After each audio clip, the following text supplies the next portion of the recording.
tomar la escritura, hermanos, en nuestro tema de los días miércoles, que estamos estudiando bajo la serie de la obra redentora.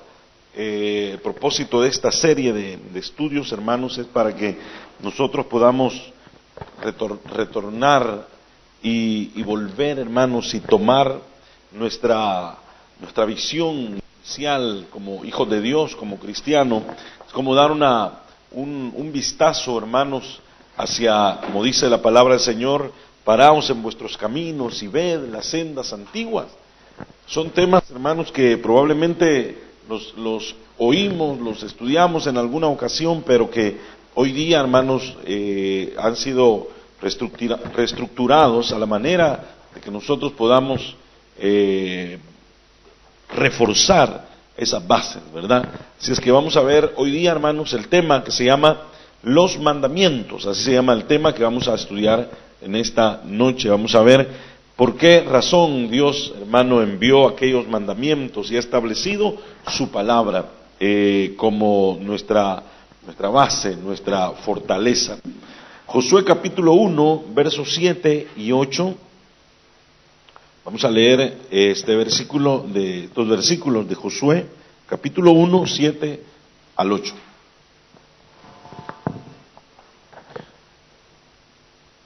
Dice la palabra del Señor: solamente esfuérzate y sé muy valiente para cuidar de hacer conforme a toda la ley que mi siervo Moisés te mandó. No te apartes de ella ni a diestra ni a siniestra, para que seas prosperado en todas las cosas que emprendas. Nunca se apartará de tu boca este libro de la ley, sino que de día y de noche meditarás en él, para que guardes y hagas conforme a todo lo que en él está escrito. Porque entonces, mire, hasta entonces harás prosperar tu camino y todo. ¿A cuándo nos gustaría que todo nos salga bien, hermano? Yo creo que ese sería como lo primero que nosotros deberíamos de anhelar, las promesas que están en ese versículo, hermano. Una de las promesas más importantes, dice en el verso 7, para que seas prosperado. ¿Quién no quiere ser prosperado? Es hasta hermano, en la carta de Juan le dice a un hermano, me parece que se llama Gallo, le dice: hermano Gallo, yo desearía que seas prosperado en todo. Mi deseo es que seas prosperado. Porque si bien no predicamos un evangelio de prosperidad, tampoco predicamos el evangelio de la miseria, hermano. Predicamos un evangelio en donde Dios nos da en abundancia para administrarlo, y Dios le da a cada uno de acuerdo a lo que puede administrar. Pero dice la Escritura: para que seas prosperado en todas las cosas que emprendas. Y luego dice en el versículo 8, hermano, otra promesa: porque entonces harás prosperar tu camino y todo te va a salir bien. Todo te va a salir bien. Más de alguna vez un traspié nos hace que algo nos salga mal, pero hay una promesa en la palabra. Pero esa promesa está basada, hermano, en un principio, y ese principio es los mandamientos. A partir de hoy los mandamientos no los podemos seguir viendo nosotros como un listado de prohibiciones que Dios dio, hermano, como para que la gente se portara bien, y aún así, sin, digámoslo así, hermano, con pocas fuerzas, renunciar a aquello. La Biblia dice, por ejemplo: no hurtarás, no matarás.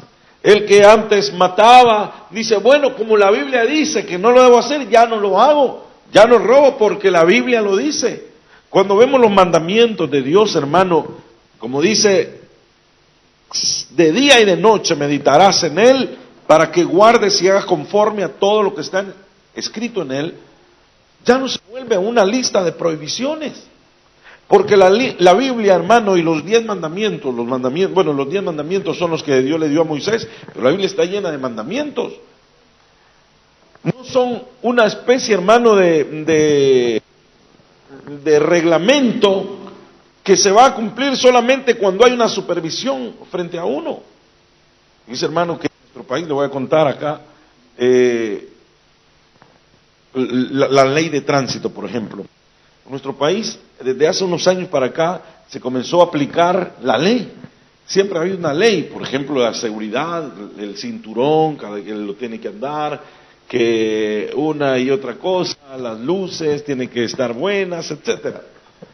Entonces, mucha gente sale y enciende su vehículo y se le olvida. Algunos se le olvidan, otros no se les olvida, simplemente dicen, no, de aquí para allá no hay policía, no me van a ver.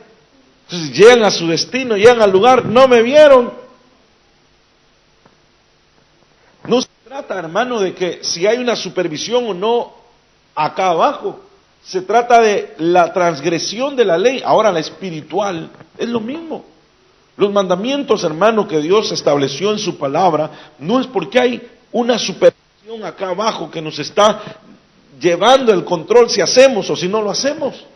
Y cuando se hace aquello, se logró hacer algo que está prohibido, por ejemplo, y se hizo y nadie lo vio. A veces hasta parece como un logro, como algo, como que uno es, perdón la expresión, como que uno es algo vivo, ¿verdad? Como que uno, no me vieron, no, logré hacer esto, logré hacer aquello. A veces íbamos con hermanos ahí y se le había olvidado poner el cinturón al conductor y dice, la policía, pónganse todos el cinturón. Y todos, algunos no se lo acaban a poner, ¿verdad? Con la mano aquí. Pasaba el policía, los miraba, todos muy bien, que les vaya bien, todos llevan cinturón. Nomás pasamos, ni se fijó que ni siquiera lo habíamos logrado poner. Se lo quitan de regreso. Tal vez eso puede decir, pero ¿y eso qué? Pero es un reflejo de lo que sucede, hermano, en el aspecto espiritual. Vamos a ver Salmo capítulo 1, verso 2, y lo que tiene que llegar a ser la palabra de Dios, el mandamiento de Dios. El mandamiento, hermano, los mandamientos de Dios. ¿Qué es un mandamiento? Es algo que Dios manda a hacer. Salmo capítulo 1, verso 2. Sino que en la ley de Jehová está su delicia, y en su ley medita de día y de noche. Solamente alguien que ama, hermano, al que promulga la ley, puede hallar delicia en una ley. Pero una persona a quien la ley solamente representa una serie de prohibiciones y regulaciones contra su voluntad, detesta la ley, rechaza la ley. Porque la ley favorece a quien la cumple, pero al transgresor lo condena. Así es la palabra del Señor. Dice que bienaventurado el varón que no anduvo en camino de malo, etcétera. Pero el verso 2, sino que en la ley de Jehová, él se deleita, él se goza. No mira la palabra de Dios como algo que le prohíbe hacer lo que a la carne o lo que a él le agradaba hacer antes. La ley es una delicia. La palabra de Dios debe de convertirse, hermano, en algo delicioso, en algo suave, en algo fragante para quien la escucha. Eso es lo que dice la palabra.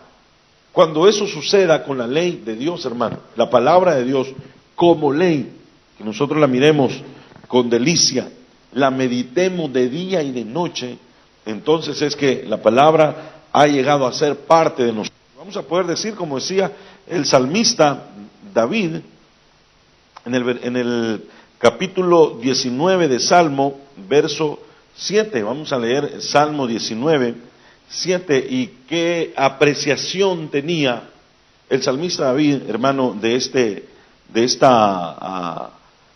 la palabra de Dios. Miremos Salmo capítulo 19, en el versículo 7 en adelante. Dice la escritura, vamos a leer acá, vamos a cambiar la versión para, aquí está.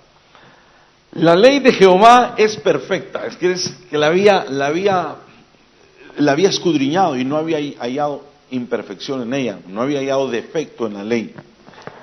¿Sabe por qué es perfecta la ley? Decía el salmista, hermano, porque convierte el alma.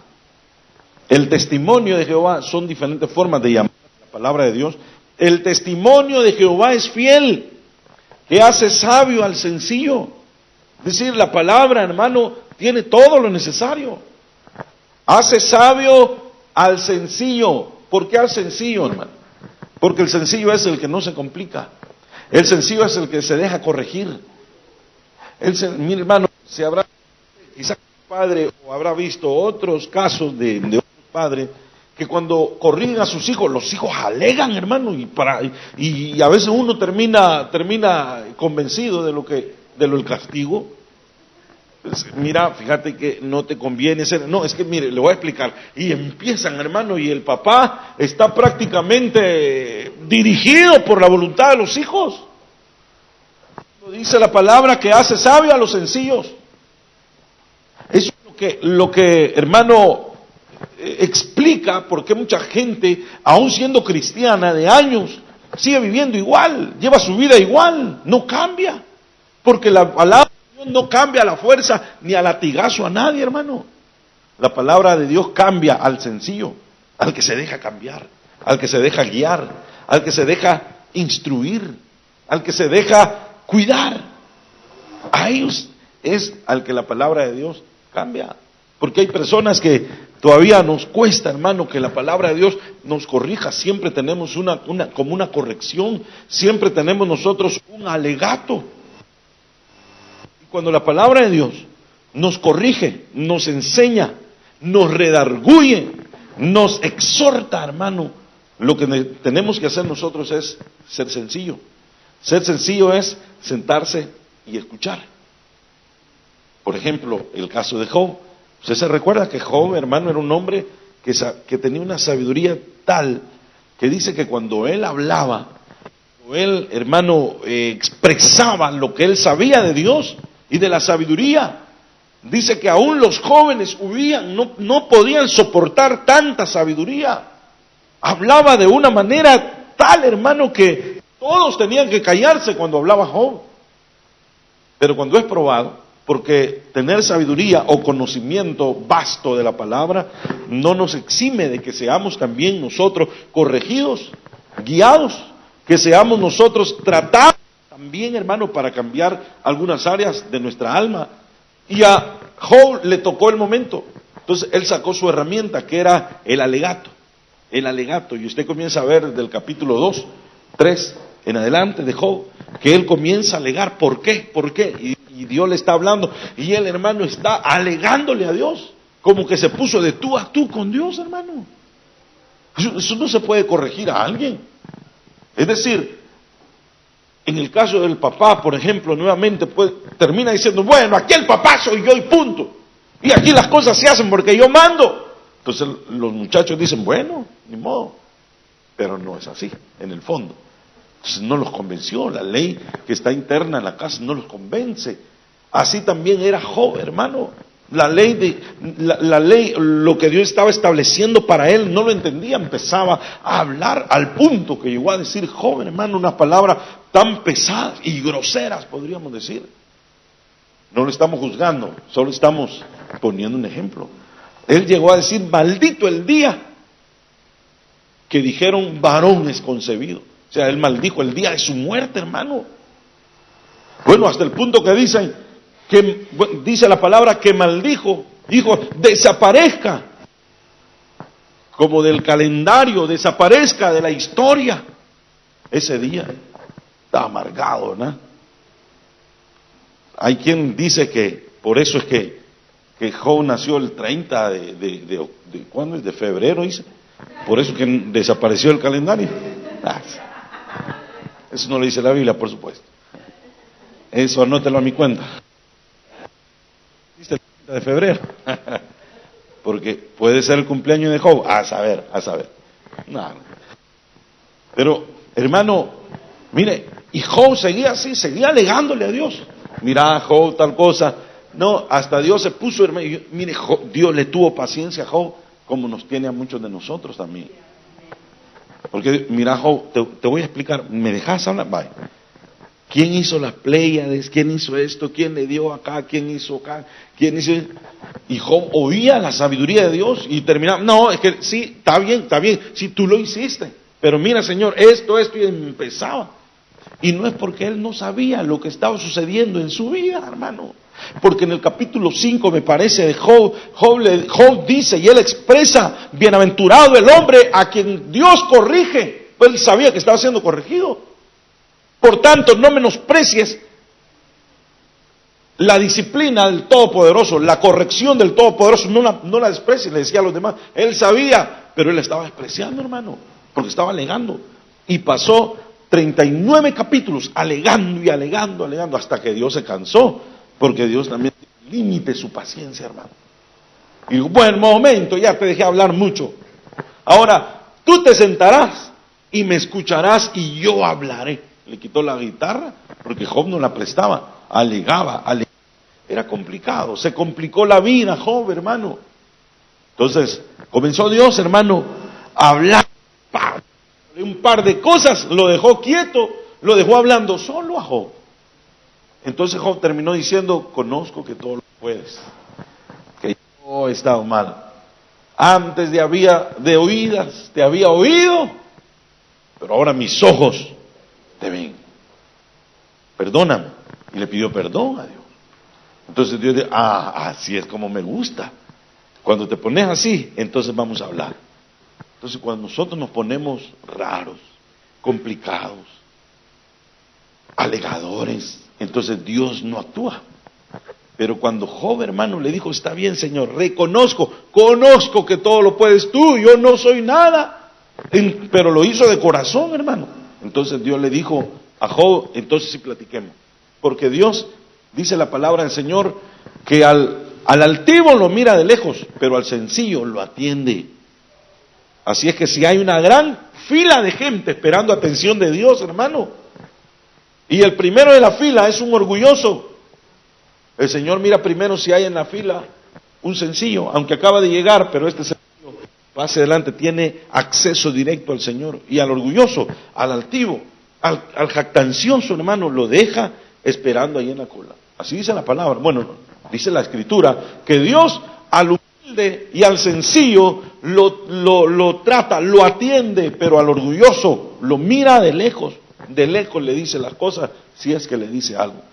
Por eso la palabra de Dios y el testimonio de Jehová es fiel, que hace sabio al sencillo. El que se deja corregir, quiere decir, el que se deja guiar, el que cuando está siendo, hermano, tocado por las pruebas, no alega. ¿Por qué? Sino que le dice, Señor, algo estás haciendo en mi vida, ¿verdad? No estoy hablando de que no se debe de pedir ayuda, no estoy hablando de que le preguntemos a Dios cuál es el propósito, estoy hablando como Job, hermano, de que él le alegaba a Dios y le alegaba de tú a tú. Verso 8 dice, los mandamientos de Jehová son rectos, que alegran el corazón. Hermano, ¿le alegran los mandamientos a usted? ¿Le alegran los mandamientos de Dios? Lo que Dios nos mande, ¿se alegra? A veces como padres nos quejamos de nuestros hijos, porque nuestros hijos, por ejemplo, cuando uno les da una orden, un mandamiento, una ley, por decir algo, dentro de casa, no mucho les gusta, hermano, no mucho les gusta. Como que se ponen así, se retuercen y todo, ¿verdad? Y muchas veces nosotros nos ponemos así delante del Señor. El precepto de Jehová es puro, que alumbra los ojos. Siempre está hablando de sinónimos de la palabra. El precepto de Jehová es un sinónimo. Dice que es puro y alumbra los ojos. El temor de Jehová es limpio, que permanece para siempre. Los juicios de Jehová son verdad, todos justos. Y el verso 10 dice, deseables son más que oro, y más que mucho oro afinado. ¿Por qué? Porque el oro afinado era de muy alto valor. Y dulces más que miel, y que la que destila del panal. La miel pura, la miel que no era procesada. Eso quiere decir, la miel que no había sido tocado por manos inmundas de hombres, que la agarraban, la tomaban y la iban a vender al mercado, contaminada ya por sus manos. Por eso dice, es más dulce que miel, y que la que destila, la que directamente iba a tomar del panal. Eso es lo que la palabra de Dios era para él, deseable. La palabra de Dios, hermano, el mandamiento de Dios debe de ser deseable para nosotros.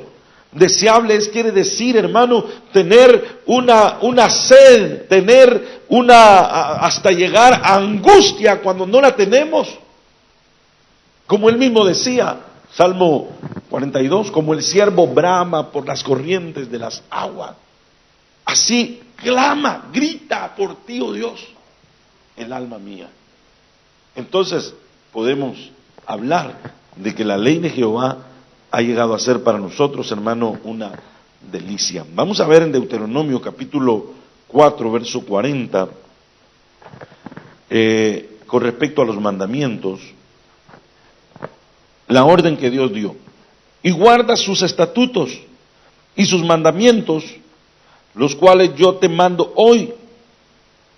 Mire la promesa, para que te vaya bien a ti y a tus hijos después de ti, y prolongues tus días sobre la tierra que Jehová tu Dios te da para siempre. ¿Qué le parece, hermano? Guarda los estatutos, guarda los mandamientos, los que Dios te manda, dice la palabra, para que te vaya bien. ¿Quieres que te vaya bien a ti y a tus hijos? Entonces guarda mis mandamientos, dice el Señor. Entonces quiere decir que hay una promesa para nosotros y aún para nuestros descendientes cuando nosotros guardamos las promesas. Pero hermano, hoy en día, ¿cuántos hijos habrán empeñado? Ya están empeñados porque sus padres no guardaron sus promesas, porque solo pensaron en ellos. Como los judíos, los israelitas, que solo pensaban en ellos. Cuando prefirieron a Barrabás y no a Jesús, dijeron, su sangre sea sobre nuestras cabezas y la de nuestros hijos. Porque ellos no sabían el problema en el que se estaban metiendo. No sabía el rollo, como dicen, ¿verdad? En lo que ellos se estaban metiendo. Al igual, cuando nosotros no guardamos los estatutos y mandamientos, hermano, no sabemos el problema en el que nos metemos nosotros y metemos aún a nuestros hijos. Vamos a ver como introducción que Dios creó al hombre para vivir en comunión con él y con sus semejantes. Dios lo creó, hermano, para que funcionara bien. Dios creó al hombre para que ellos llevaran vida, salud y todo lo que ellos necesitaban en el jardín del Edén. Por eso Dios no le dio a Adán y a Eva una Biblia, por ejemplo, o no les dio las tablas de la ley, porque los hizo con corazón perfecto. No les dio órdenes. Y las únicas órdenes que le dio es sojuzgar la tierra, enseñorear la tierra, sojuzganla, multiplíquense. Pero no les había dicho, no vayan a desobedecer, no vayan a hacer eso.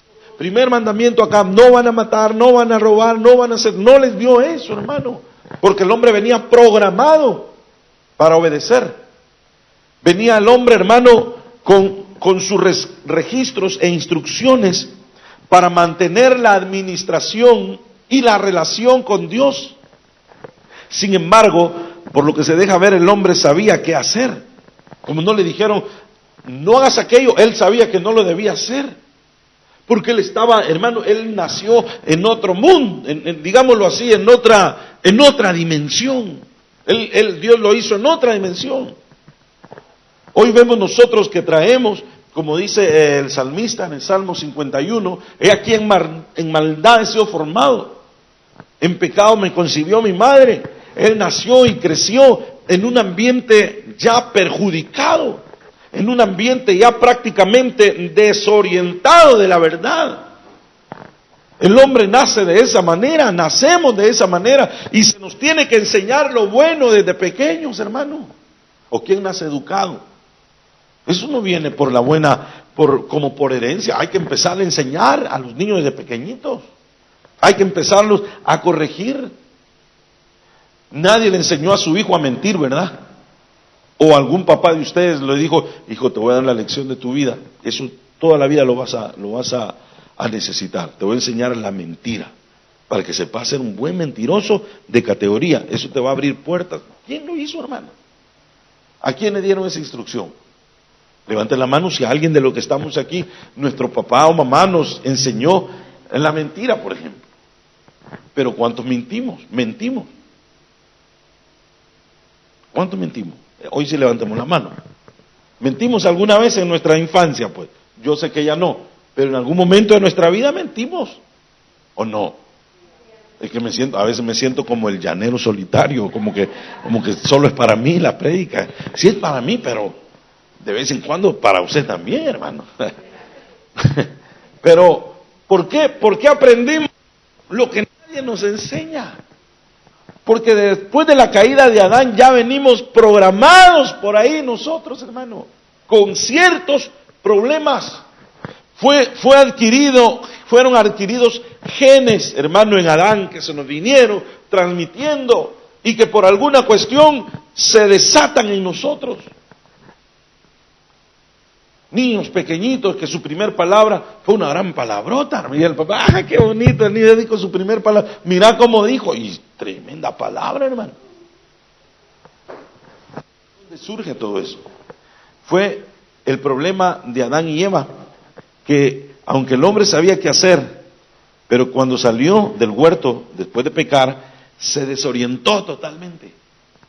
A Adán, hermano, lo sacaron y lo pusieron ya fuera del huerto, y él no sabía nada, no sabía dirección, estaba totalmente desorientado y confundido. Y esta es la razón por la cual Dios empezó a dar instrucciones puntuales acerca de los ejes de la relación consigo mismo y con los demás. Es decir, Dios sacó a Adán, bueno, ahora perdiste la oportunidad, ahora si quieres tener buena relación conmigo y con los demás, debes de seguir las instrucciones. Debes de seguir las instrucciones que yo te voy a dar. No se puede así nomás. Estos mandamientos de Dios hacia el hombre empezaron a alumbrar sus mentes confusas, a fin de que aquellos que recibieran estas instrucciones pudiesen algún día volver a Dios. Desde luego que en el principio las instrucciones fueron personales y fueron trasladándose de generación en generación hasta Moisés. Aunque existían escritos acerca de estas instrucciones, no fueron tan importantes como el aporte de Moisés, quien escribió los primeros 5 libros de la Biblia. No era necesariamente con el objetivo final de que hoy tuviéramos una Biblia. Es decir, aunque Moisés los escribió, no se sentó un día y tomó su pluma y dijo, voy a escribir el libro de Éxodo. No, él iba escribiendo sus memorias, ¿verdad? Sus apuntes que hoy nos sirven tanto a nosotros. Ahí había leyes, preceptos y ordenanzas con el fin de manejar de manera efectiva aquel pueblo que salió en pos de Dios, desde Egipto hasta Canaán. Moisés tomó la información existente de los antepasados y el resto le fue revelado a él personalmente. Es decir, el hombre salió desorientado. ¿Y ahora qué hacemos aquí? Dios le dio una brújula, le dio una dirección, le dijo qué hacer. Señor, probablemente no tengamos registro de toda esa gama de mandamientos que Dios le empezó a dar a Adán, hermano. Pero ellos sabían, Caín sabía que no tenía que matar a Abel, por ejemplo, sin embargo lo asesinó, lo mató, él lo llevó afuera, lo hirió, hermano. Él sabía que estaba haciendo lo que Dios había prohibido. ¿Y quién le había enseñado? Ya el germen que traía del pecado, de la maldad, provocó en él una reacción que se desató en una acción, en un efecto, fue una causa. La causa fue lo que le trasladó su padre y el efecto fue lo que él hizo con las manos. Los 10 mandamientos son el germen de la palabra de vida, de donde se desprenden todas las instrucciones para el quehacer de los santos en la tierra. Y las promesas de su destino eterno, estas instrucciones traen vida en sí. Y aquellos que la obedecen hacen prosperar su camino y les va bien. Mientras que aquellos que no han acatado las instrucciones siguen el camino de los hombres, engañando y siendo engañados hasta llegar también a su destino eterno, donde tendrán que dar cuenta y pagar por sus hechos. Esto quiere decir que Dios, hermano, en el camino desde Adán hasta Moisés empezó a hablarle. Ellos se transmitían verbalmente la instrucción. Ellos empezaban a sus hijos, hermanos, sus descendientes, a explicarles lo que era bueno ante los ojos de Dios, lo que era bueno y lo que era malo, lo que ellos debían y no debían hacer. Al tiempo de Noé, ya la perdición estaba tal que ya no se entendía, estaba confundido el hombre, ya estaba tanto así que Dios tenía que raer de sobre la faz de la tierra la existencia humana. Pero en todo ese fango y ese lodo sucio que era el mundo y el pecado de ese tiempo, Dios vio una flor. Dios vio que estaba algo ahí, un hombre ahí, que no se había contaminado. Bueno, él no se había contaminado, digo, genéticamente. Porque dice la Biblia que no era perfecto en su genética. No que él era perfecto, hermano. No que él no cometía errores. No que dice que su genética no se había contaminado. Es tremendo, ¿verdad? Porque ya todo estaba tan, hermano, que da no sé qué, ver cómo el mundo va, hermano. La perdición. Da no sé qué, ver un padre, hermano, dándole el cigarrillo a su hijo de 12 años. Da tristeza. Para el hombre eso es natural, eso es normal. Para el hombre eso es tan normal como comerse un caramelo, por ejemplo. Es decir, se va perdiendo mucho el valor. En ese tiempo se habían perdido de una manera tal que Dios tuvo que ponerle un alto y dijo, voy a destruir el hombre, porque ya no tiene corrección. ¿Cuándo es que algo ya no tiene corrección? Es cuando ya no se puede hacer nada por él. Usted se ha fijado que hay cosas que es preferible volverlas a hacer que estarlas arreglando y arreglando y arreglando. Se arruinó un aparato, se arruinó este aparato, lo mandamos a arreglar. Ahí viene, qué bueno, ya toca a mí. Al siguiente día, otra vez. A la segunda, no esto, estoy poniendo un ejemplo. A la segunda reparación, ya su costo ya supera lo que podría costar comprarlo nuevo. ¿Valdría la pena estarlo arreglando? Se nos arruinó de acá, la siguiente vez de allá. Ya sabemos que la próxima se va a arruinar de en medio o algo por el estilo y nos va a salir más caro. Entonces cualquiera pues no, mejor quitémoslo y compremos otro. Alguien que tiene su casa, está tan desvencijada y cayéndose ya, y le remienda por aquí, le remienda por allá, ya tiene un montón de parches en la casa, y cada vehículo que pasa la sacude y dice, ya se va a caer, sigámosle arremendando. ¿No sería mejor derribarla y volverla a hacer? Eso es lo que hace el Señor con nosotros, hermano. Porque dice que muchas veces nos echamos a perder como el barro se echa a perder en las manos del alfarero, y mejor deshace la pieza y la vuelve a hacer. Nos deforma para darnos de nuevo forma. Eso es lo que estaba sucediendo. Dios dijo, bueno, para él nada es imposible, ¿verdad? Pero Dios dijo, bueno, va a ser mejor quitar a todos estos y que una generación que no ha sido contaminada empiece a surgir, que estar cambiando este montón de gente. Porque al fin y al cabo ellos no quieren cambiar. Y el cambio viene cuando uno en primer lugar quiere que suceda un cambio en nosotros, no que Dios quiera hacerlo. Porque Dios quiere cambiar, hermano. Pero como eso ya es personal, pues entonces ya no se puede. Los mandamientos de Dios traen consigo la redención a través del Cordero de Dios, para que todo aquel que en él crece no se pierda, sino que tengan vida eterna. Y la intención de Dios al dar mandamientos fue moderar la relación del hombre con Dios, consigo mismo y con sus semejantes. Entonces Dios empieza a hablar al hombre y tiene que corregir muchas cosas. Dios pudo haber matado a Adán, pero dijo Dios, lo voy a dejar vivir, pero fuera del lugar, fuera del huerto, fuera del privilegio que tenía ahí. Ahora tiene que seguir allá, pero para que lleve una vida más o menos, tiene que cumplir ciertas normas, ciertos requisitos, y esos requisitos serán dados a través de mandamientos de parte de Dios a su vida. En primer lugar, dice que los mandamientos restauran la relación del hombre, en primer lugar, con Dios. Las primeras apariciones de Dios después de la caída del hombre fueron ocasionales, después que Dios bajaba. Bueno, Dios estaba siempre con Adán en el huerto, hermano. Siempre tenía una comunión Adán con Dios tan cercana, pero que con la caída Dios ya no pudo tener ese acercamiento. Ahora era ocasional y el hombre no tenía ninguna instrucción previa, por lo que Dios manejó esta manera de comunicación. Al juzgar primeramente el pecado, esto implica que la primera revelación que Dios le dio a Adán después de pecar fue que Dios es juez justo que da a cada uno según sea la obra que está haciendo. Y parece ser que el hombre verá al final del camino en el trono blanco al mismo juez dictando ya una sentencia eterna para siempre.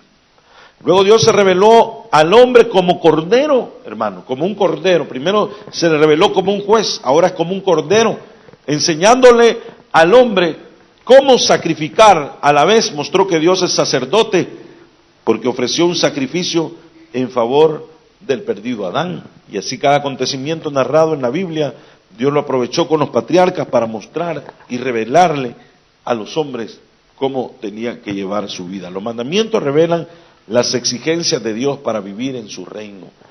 Es decir, aquí las reglas no las pone uno, hermano. Las reglas no las pone el urgido, el necesitado. Aquí las reglas las pone Dios, hermano.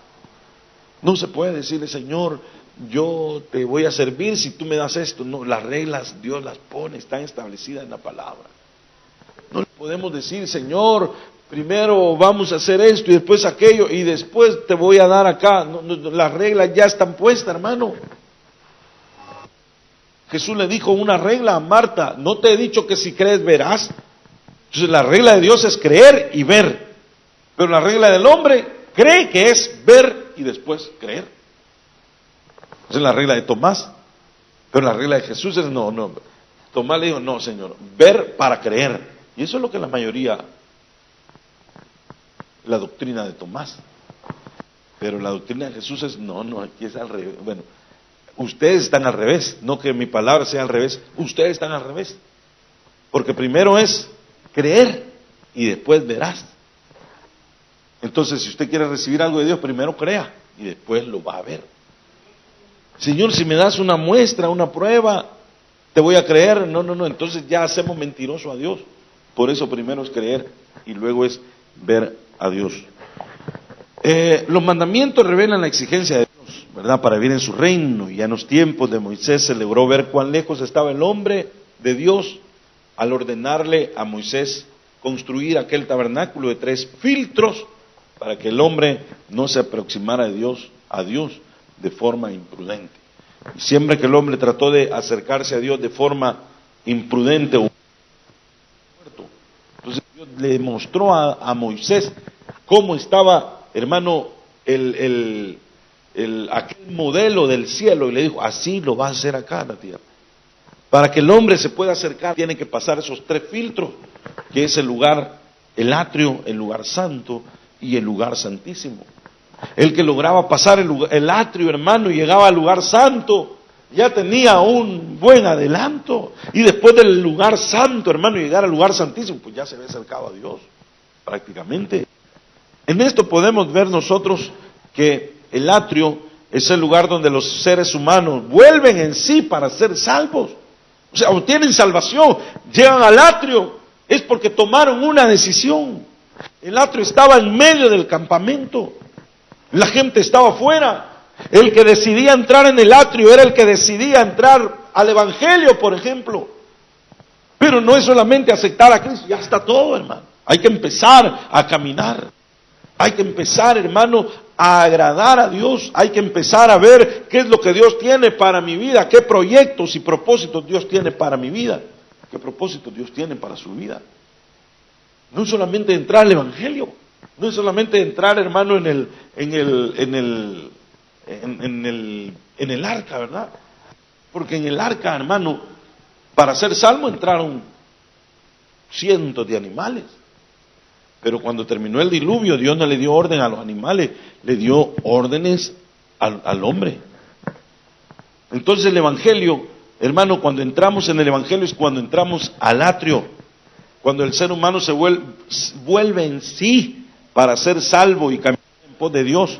Es decir, cuando dice, yo acepto a Cristo como mi único y suficiente Salvador y Señor debe de ser. Pues nosotros aceptamos a Cristo como Señor y Salvador, no solamente como el que nos salva, porque el que lo acepta solo como el que lo salva es el que acepta el perdón, la misericordia, el regalo de la salvación, pero no lo acepta como Señor, como el que va a gobernarlo. Salvador es el que me ayudó, pero Es al que yo voy a obedecer, el que me va a dar las instrucciones. Yo vuestro Padre, ¿dónde está mi honra? Y si soy yo vuestro Señor, ¿dónde está mi temor?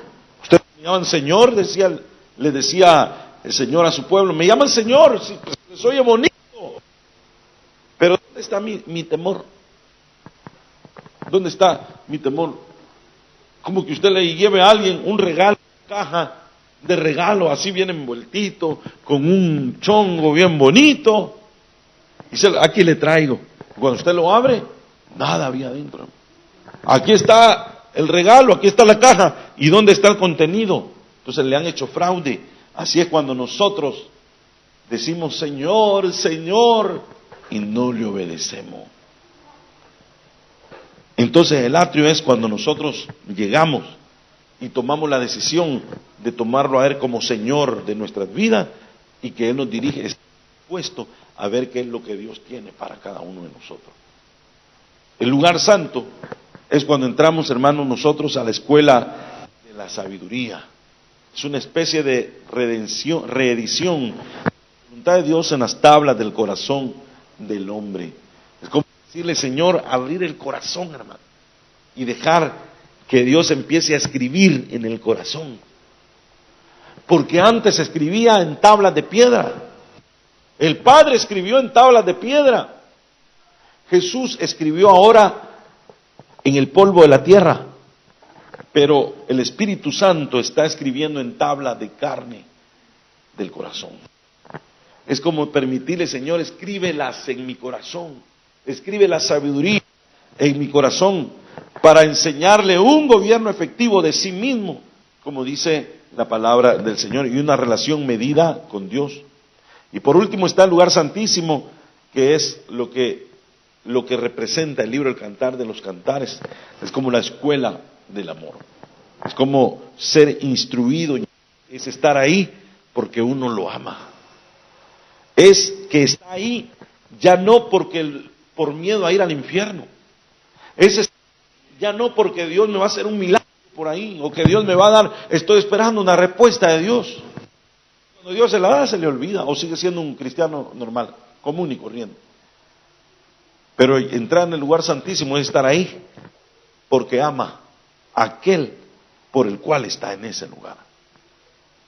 Ya es diferente. Ya es lo que alcanzó el apóstol Pablo, hermano, porque el apóstol Pablo, él ya sabía que al salir de la cárcel tenía ya la guillotina preparada para él, tenía la muerte segura. Él decía, he peleado la buena batalla de la fe. Yo ya estoy listo para ser sacrificado. Ya no estaba pensando en la carne, no estaba pensando, hermano, en cómo iba a seguir sosteniendo su vida, cómo iba a seguir viviendo, cómo se iba a sostener. Ya es trasladarse, hermano, trasladar su mentalidad a una dimensión más allá de lo que la tierra puede conllevar. Porque el apóstol Pablo decía, al principio, hermano, él decía en las primeras cartas que él envía, Pablo, siervo de Jesucristo, llamado a ser apóstol. No era un apóstol. Luego en las siguientes cartas, Pablo, usted lo puede estudiar en la Biblia, Pablo dice, Pablo, apóstol de Jesucristo, era en su apogeo. Ya había instruido a muchos. Cuando en las últimas cartas dice, Pablo, anciano ya. Como dice, había acabado su carrera, hermano. Ya había madurado. Ahora era un esclavo por amor. Porque en el antiguo tiempo que se practicaba la esclavitud, usted sabe la historia, que llevaban el amo, iba al mercado, iba a comprar al esclavo y lo metía en su casa. El esclavo debía guardar silencio siempre, no tenía derecho a hablar. Era mejor cuidar a la mascota, pues. Y el esclavo era como un animal de trabajo, sin derecho, sin nada. El esclavo lo que más anhelaba, miles de esclavos, lo que anhelaba era el año en que ellos iban a ser libres, el día en que ellos iban a ser libres, cuando cumplía los 7 años. Entonces le decían, bueno, cumpliste los 7 años, ya puedes irte. Mira, hermano, cuando les abrían la puerta, si era una estampida de gente corriendo, huyendo de la esclavitud, porque era insoportable la esclavitud, pero habían patrones que no trataban como animales a los esclavos. sino como personas. Y el esclavo que no tenía familia afuera había llegado a amar la casa de su amo. Y cuando le abría la puerta, dice, vete, has cumplido tus 7 años y eres libre. Entonces el esclavo le decía, pero no me quiero ir. Amo su casa, lo amo a ti, lo amo a usted, y amo todo lo que tiene y quiero seguir trabajando para usted. Entonces el dueño, hermano, era una ley, agarraba al esclavo y lo llevaba a la plaza pública y en la oreja le hacía un agujero con una lesna, y ahí, hermano, en un acto que hacían ahí para avanzar, lo que representaba era que ya no era un esclavo por compromiso, sino un esclavo por amor. Entonces la ley ya no lo podía juzgar a aquel dueño porque decía, ¿y este por qué está aquí? Ah, pero es que es esclavo por amor, porque ya daba una señal. Él ya no se quería ir de la casa. Así somos nosotros también. Cuando llegamos al lugar santísimo es cuando estamos ya por amor, hermano. Que Dios lo va a bendecir, amén. Pero si Dios le dice, fíjate que no te voy a dar lo que me estás pidiendo, usted seguiría siendo fiel a Dios, hermano. Si Dios le diría, mira, fíjate que no te voy a dar nada, ya no te voy a dar nada, seguí siendo mi hijo. Ah, no, Señor, así no se vale, porque empezaríamos a poner nuestro propio criterio. Pero Dios quiere, hermano, bendecirnos a nosotros. Y que nosotros lleguemos a estar ahí por amor, en la casa del Padre, por amor. Porque el hijo pródigo, cuando regresó a la casa del Padre, nunca más fue igual, hermano. Cuando estaba en la casa del Padre y que todo estaba en abundancia y todo era pura vida, como dicen los muchachos, hermano, no estimaba lo que tenía. Él quería estar allá en la posilga, él quería estar allá en el lodo, en el fango, él quería estar allá en el mundo. Entonces estaba dentro y pensando en el mundo. Cuando tenga libertad, allá en nuestro país, por ejemplo, los muchachos tienen su independencia, por decir algo, de identidad, ¿verdad? A los 18 años. Ya sacan su documento, ya algunos, yo he visto algunos que dicen, mire papá, mi DUI, así se llama el documento. Esto quiere decir que ahora me mando yo solo. Ya usted ya no me puede pegar, no me puede castigar, no puede hacer nada conmigo. Así, hermano, se lo enseñan.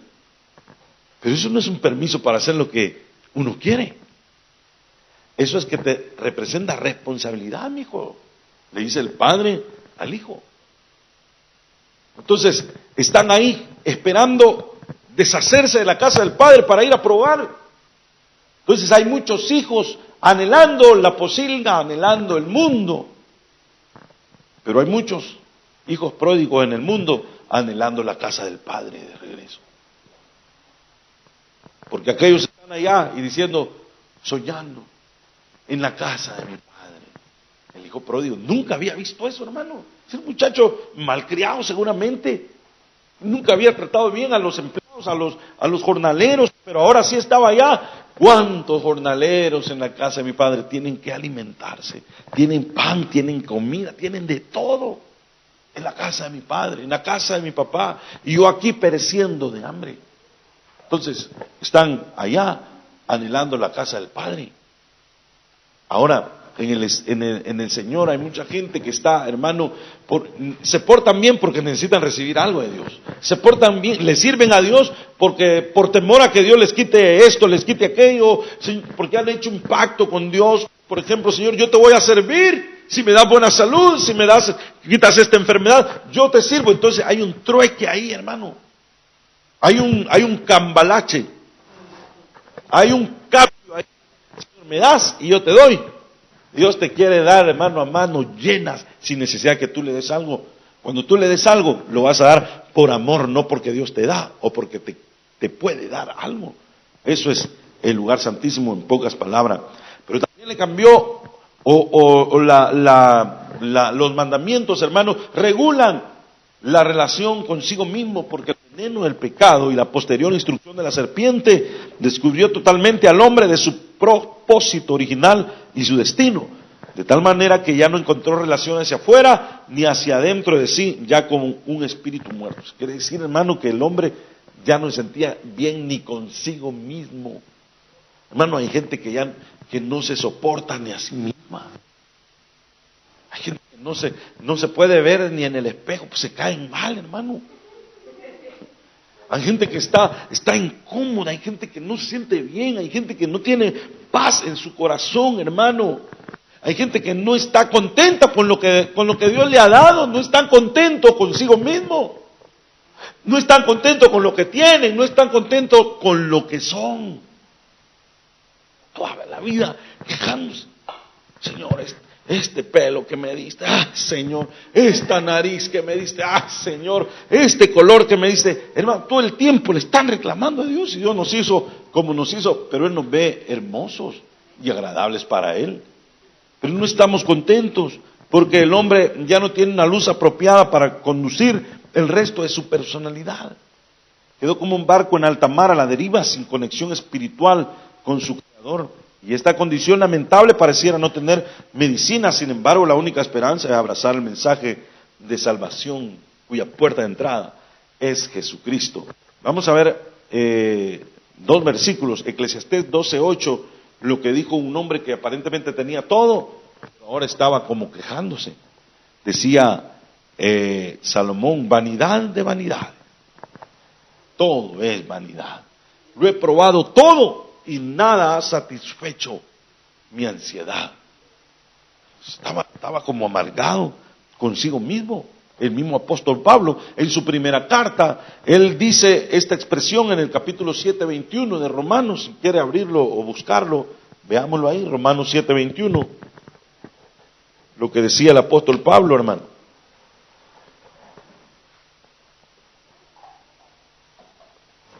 Así que queriendo yo hacer el bien, es decir, cuando yo me decido a hacer el bien, hallo una ley.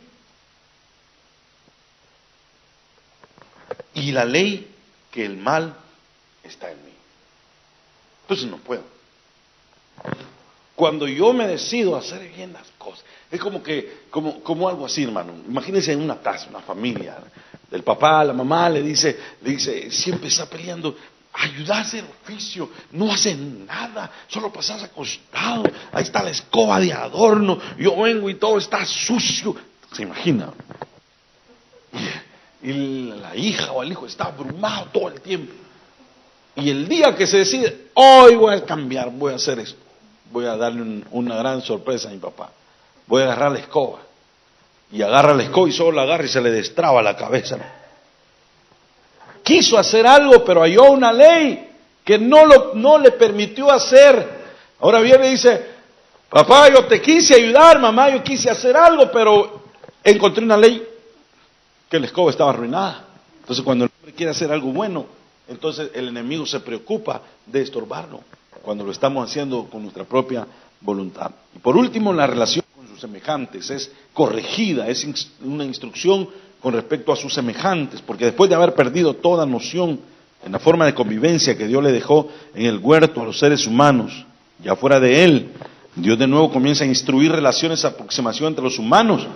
Esto para evitar su propia autodestrucción, puesto que los primeros hijos de Adán y Eva colisionaron de tal manera que en su relación que uno murió y el otro se perdió para siempre. 7 generaciones después Dios tuvo que recortar casi la totalidad de la humanidad debido a la violencia y al mal uso de su relación. Y dijeron: hombre, lo primero que se le arruinó fue su relación con los demás. Por eso cuesta llevarse bien con los demás, hermano.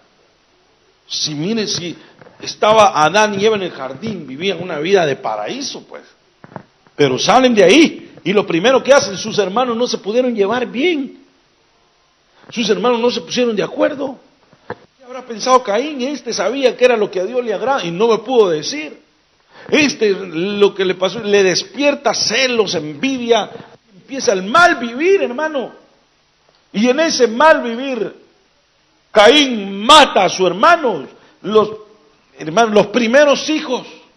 Después de Adán y Eva, sus primeros 2 hijos ya no se pudieron llevar bien entre ellos. ¿Cuánto más después de muchos años, hermano? ¿Por qué vienen las guerras? ¿Por qué viene la autodestrucción?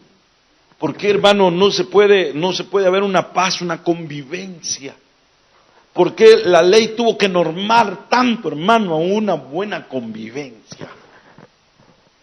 en la humanidad. Entonces hay gente que se tiene que respetar, no tanto porque le nace respetar a su prójimo, sino porque la ley lo puede perseguir.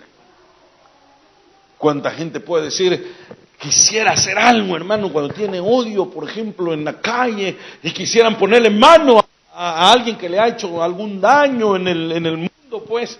Pero dice, no, pero dice, me voy a meter en un lío, me voy a meter en un problema. Entonces no lo hace.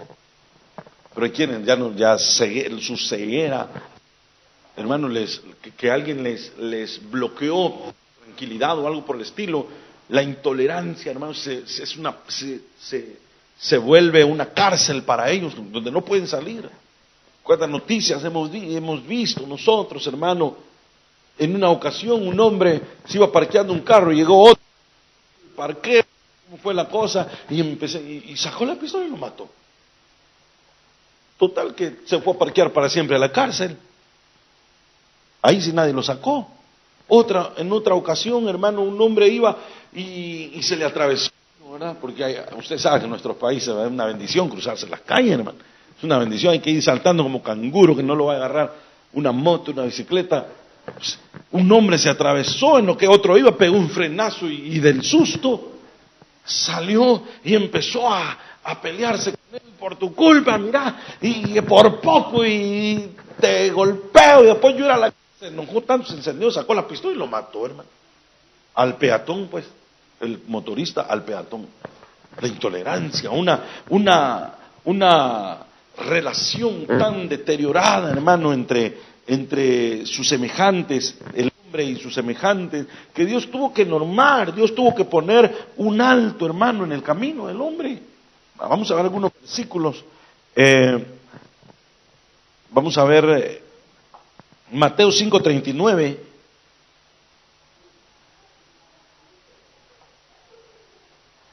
Que dice, verso 39 al 40. Pero yo les digo, porque Moisés había dicho, bendecid a los que os bendicen y maldecid a los que os maldicen. Ojo por ojo, diente por diente. Cada quien parejo. Es justo, ¿no le parece que era justo? Cuando llegaban con Moisés a pedir a hacer una denuncia, me cortó una mano. ¿Quién? Aquí está el acusado. ¿Le cortaste la mano? Si hay testigo, ponga la mano acá, se la volaba. Y ese no tenía que renegar porque esa era la ley. Me robó una vaca. ¿Le robaste la vaca? No. ¿Hay testigos? Sí. Bueno, ve y quítale una vaca. Ahí se solucionaba todo. Pero ahora viene Dios, Jesús, y le dice, pero yo les digo, no resistáis al que es malo. Antes a cualquiera que te hiera en la mejilla derecha, vuélvele también la otra. Mire qué instrucciones. Esas no se pueden lograr en el atrio, como un cristiano común y corriente. Esto no se puede lograr en el lugar santo tan siquiera, solo en el lugar santísimo. Pregúntele a cualquier cristiano, hermano. Hágale este examen. Si a usted lo golpean en una mejilla, ¿qué hiciera? ¿Qué hiciera? Yo me defiendo, hermano. La Biblia dice ser manso, no menso, hermano. Esa es la bandera que tienen muchos. La Biblia nos manda a ser, ¿cómo se dicen?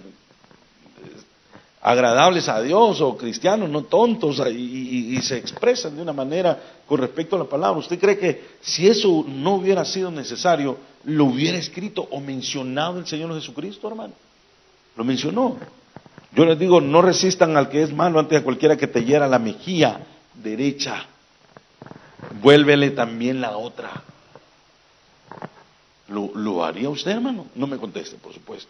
Pregúntele a alguien, o usted mismo pregúntese, ¿lo haría yo? No.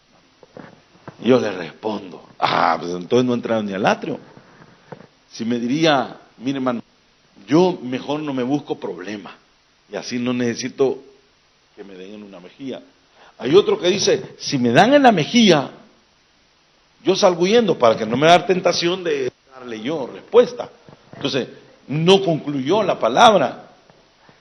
Otro que era muy bíblico dijo, la Biblia dice a cualquiera que te hieran tu mejilla derecha, y él me dio en la izquierda, así es que yo me puedo desquitar, porque la Biblia habla de la derecha. No, habla de todo, por supuesto.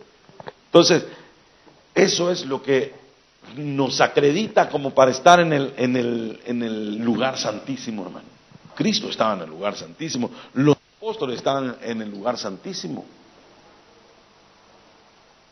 Los apóstoles, Pedro, por ejemplo, hermano, cuando estaba con Jesucristo, que no tenía el Espíritu Santo, Pedro nunca había dejado su lanza, su espada, siempre la tenía por cualquier cosa y la sacaba por cualquier cosa. Pero ya con el Espíritu Santo, hermano, con el Espíritu Santo, ahora su carácter había sido moldeado. Y ahora, hasta un apóstol que era nuevito, no era ni apóstol, era un cristiano nuevito corrigiendo a un gran apóstol.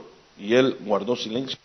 Si no estuviera en el lugar santísimo, Pedro saca su espada, hermano, y lo manda a volar a Pablo. Pero lo dejó cuando Pablo le llamó la atención, que no fuera hipócrita. Otro versículo para ir terminando ya. Romanos 15:2. Terminando Mateo 5, 39, 40, ese no terminé, yo se lo leo. Vuélvele también a otra. Y al que quiera ponerte a pleito y quitarte la túnica, déjale también la capa. Mire, hermano, solo alguien que ha caminado más. No madurado simplemente, sino ha caminado, ha entrado en un lugar en el que ya no se trata solamente de agradar lo que está a la vista, lo que está a los ojos, sino que dice, el que te quita la túnica, tienes que decirle, mira, esa túnica hace juego con mi capa también, te voy a dar mi capa para que no te quede así sola. Se imagina usted un cristiano, ¿verdad?, moderno, hoy si hubiera escrito la Biblia en estos tiempos, ya no hubiera hecho túnica o algo así. Imagínese que alguien, ¿verdad?, llega y le roba el celular, hermano. Y sintió que le llevaron el mundo, ¿verdad? Usted haría, por ejemplo, buscar al ladrón y decirle, mire, aquí está el cargador. Sin el cargador no le va a funcionar. ¿Lo haría? No, yo no lo haría, dice alguno. La Biblia dice, el que te quitó la túnica, dale también la capa. El que te quitó el celular, dale la clave también para que no se quiebre la cabeza. El que te quitó esto, compleméntalo para que por eso alcancen misericordia. Eso lo dice la palabra de Dios, ¿verdad? No es un consejo mío, es de la palabra del Señor, ahí está, hermano. Y Romanos 15:2, dice la Biblia, cada uno de nosotros agrade a su prójimo en lo que es bueno para edificación. ¿Qué hacemos para agradar al prójimo? ¿Qué hacemos, hermano? ¿Estamos agradando al prójimo? Ay, ahí se pierde aquella expresión, es que a mí me interesa agradar a Dios y no a los hombres. Pues no, Señor, está equivocado. La Biblia también dice, cada uno agrade a su prójimo. Porque si agradamos a Dios y nos pasamos, hermano, encima de cualquiera, maltratamos a cualquiera, no estamos agradando o cumpliendo lo que la palabra de Dios nos ordena, nos manda. Eclesiastés capítulo 12, verso 13. Vamos a leer la conclusión en esta noche, que dice de la siguiente manera: el fin de todo discurso es este: teme a Dios y guarda sus mandamientos, porque esto es el todo del hombre. ¿Qué es el todo del hombre? Tener una buena carrera universitaria, acumular muchos bienes, jubilarse, ya no tener necesidad de trabajar. ¿Qué es el todo del hombre? ¿Qué dice la palabra? Guardar sus mandamientos y obedecer sus preceptos del Señor. Esto es el todo. Este es el paquete completo, como decimos nosotros. Cerremos nuestros ojos y hoy le damos gracias a Dios por su palabra, porque su palabra es hermosa para nosotros, hermano. Deseables son más que miel y más que la que destila el panal. La palabra de Dios es viva, eficaz, más cortante que toda espada de dos filos. Dale gracias al Señor en esta noche. Padre, te damos gracias, porque tú eres bueno, Señor, en gran manera. Tu misericordia en nosotros es para siempre, Señor. Gracias, bendito Dios, porque en tu palabra hemos creído, hemos confiado. Ahora permítenos, Señor, que podamos nosotros vivirla, guardarla en nuestro corazón, cumplir tus preceptos y tus mandamientos, que es a lo que tú nos has enviado, Señor. Yo sé que no pides otra cosa, Señor, no pides más que nosotros podamos guardar tu palabra. En tu misericordia confiado, en tu verdad caminaremos, Señor.